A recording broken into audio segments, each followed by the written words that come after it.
कथा नागपंचमीची. आटपाट नगर होतं. तिथे एक शेतकरी होता. त्याच्या शेतात एक नागाचं वारूळ होतं. श्रावण मास आला आहे. नागपंचमीचा दिवस आहे. शेतकरी आपल्या नित्याप्रमाणे नांगर घेऊन शेतात गेला. नांगरता नांगरता काय झालं?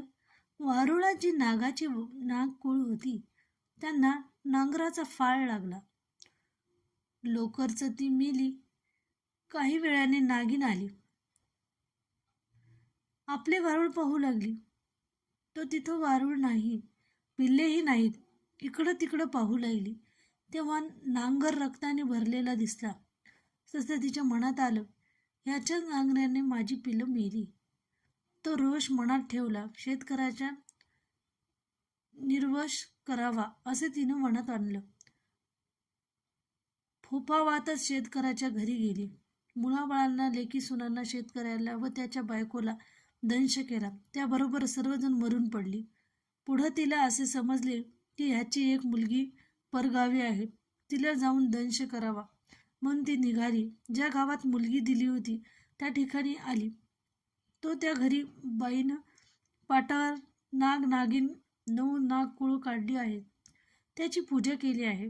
डोळे मिटून प्रार्थना करत आहे. तो ही नागिन तिथं पोचली. पूजा पाहून संतुष्ट झाली. दूध पिऊन समाधान पावली. चंदनात आनंदानं लोळली. मग ती उभी राहिली.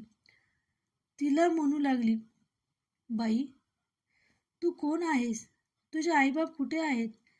इतके म्हटल्यावर तिनं डोळे उघडले.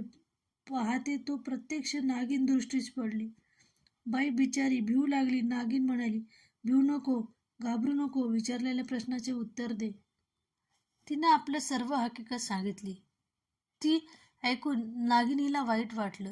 ती मनात म्हणाली, ही आपल्याला इतक्या भक्तीनं पूजत आहे, आपले व्रत पाळते आहे आणि आपण हिच्या बापाचा निर्वंश करण्याचं मनात आणलं आहे, हे चांगले नाही. असं म्हणून तिला तिच्या बापाची हकीकत सांगितली. तिनं ती ऐकली. वाईट वाटलं. तिनं आईबाप जिवंत होण्याचा उपाय विचारला. तिनं तिला अमृत दिलं. ती घेऊन त्याच पावली ती माहेरी आली. सगळ्या माणसांच्या तोंडात अमृत घातलं. सगळी माणसं जिवंत झाली. सगळ्यांना आनंद झाला.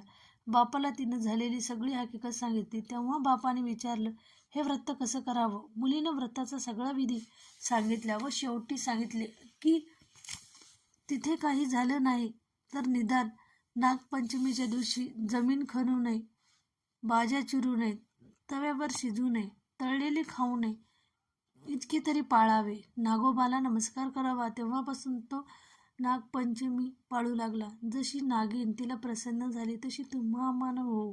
ही 60 उत्तराची कहाणी 5 उत्तरे सुफळ संपूर्ण.